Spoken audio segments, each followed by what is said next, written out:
How to find cheapest flight on Kayak. First of all, launch the Kayak application on your device.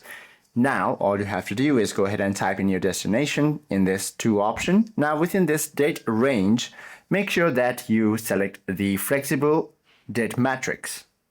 Instead of choosing exact dates, simply click the date selector and choose the 3 days or select the flexible month. This generates a calendar grid showing exactly which day combined offers the lowest price.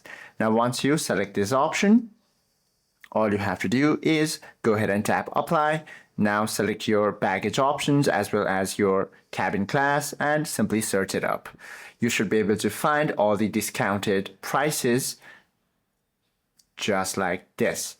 Or what you can also do is simply wait out until the time comes and make sure that you enable this track prices option.